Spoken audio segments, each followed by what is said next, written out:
Okay, let's see. Wait. Oh. Okay. There's me. Wait a minute. Okay. Sorry about that. And... Oi! Come bring your booty over here. Oh, you started already? Yes, I started the recording already. Come on. Jesus.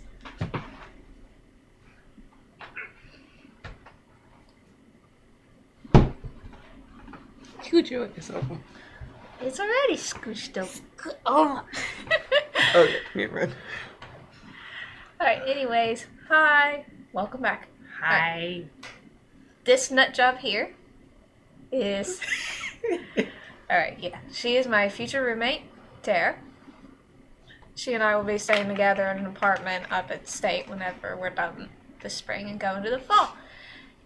At any rate, on to the point of the... I did say in the first video that I would randomly decide to take polls, and since none of y'all obviously really know me that much, so we're going to start off with a poll.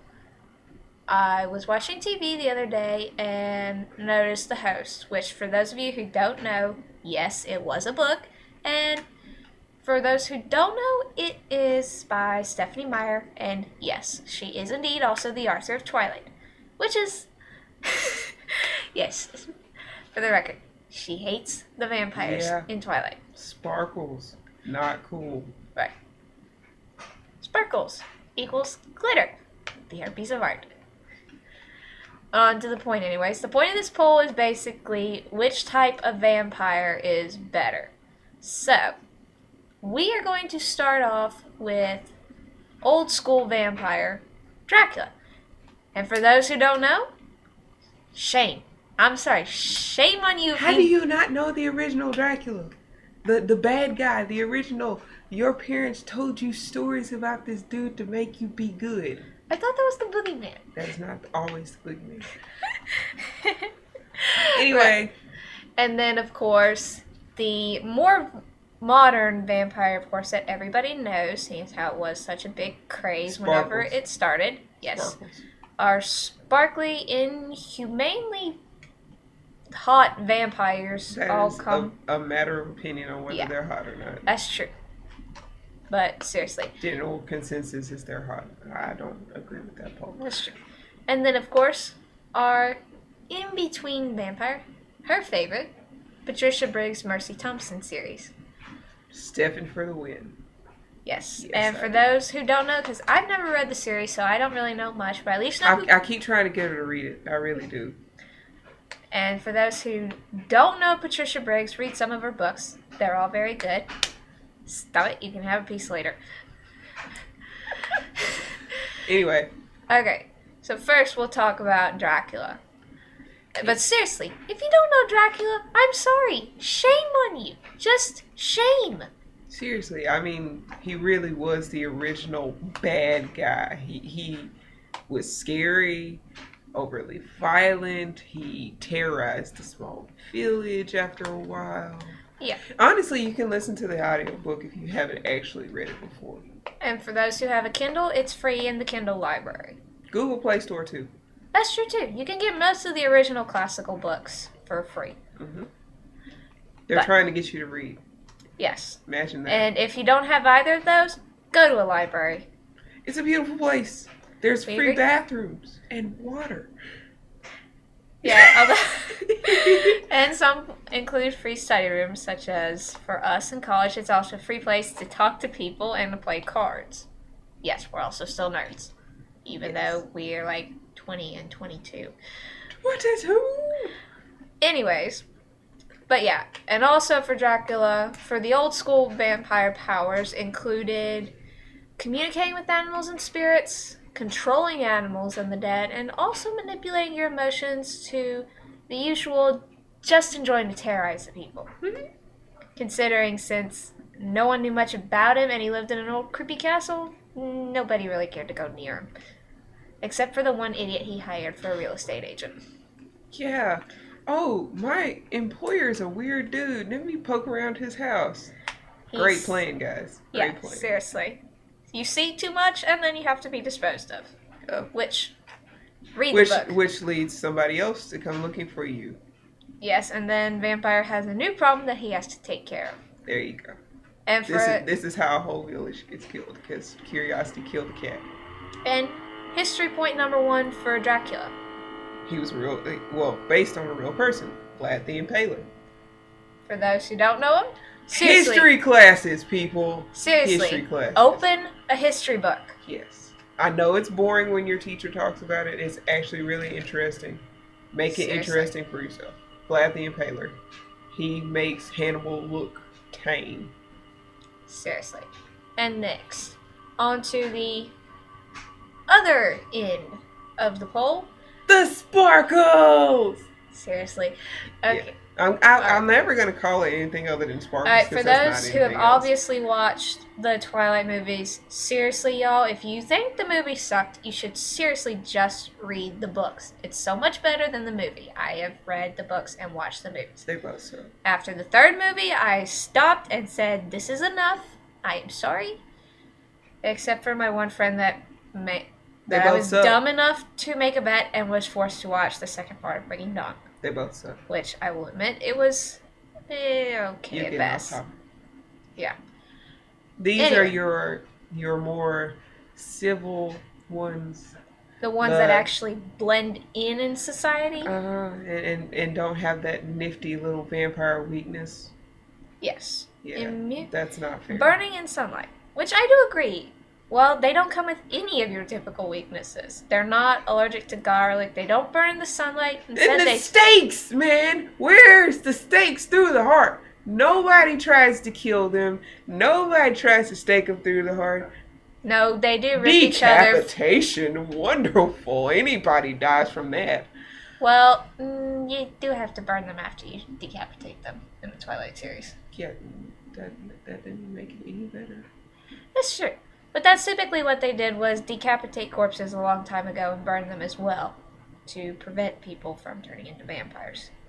Yes, and to also save gray space. Another history lesson for you. That too.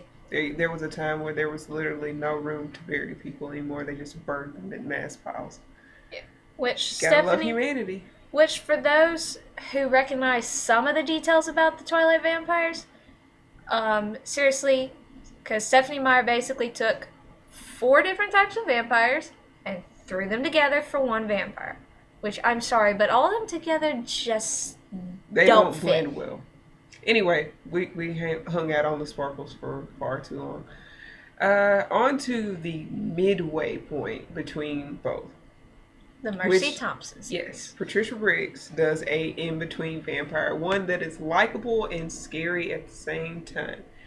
Stefan is the vampire version of Shaggy from Scooby-Doo. Like, literally, he even has Mission Machine.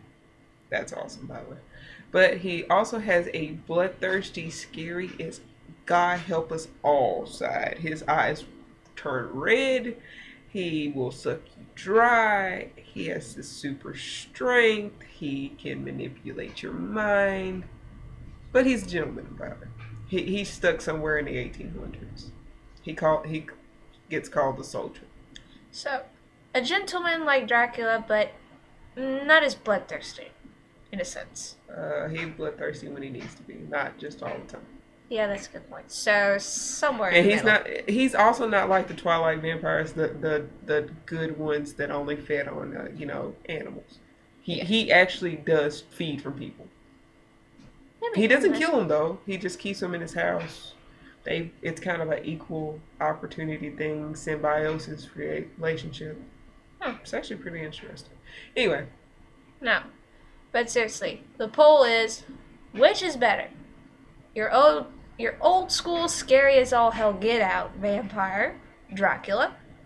The not really scary, but sort of at the same time with the whole range of different powers, sparkly vampires from the Stephanie Meyer Twilight series. Then, of course, your mid-ground.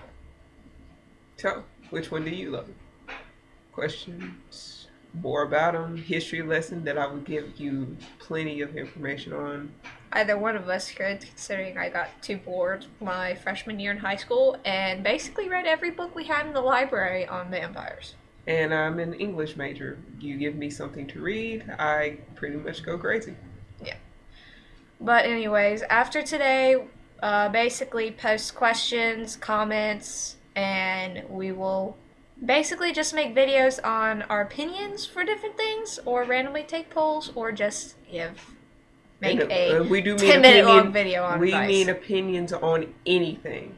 Yes. Advice on anything, seriously. For all seriousness, please, for the love of all that is good. No flaming. Well, that too, but don't post anything or ask me anything related to sex, because I'll do it.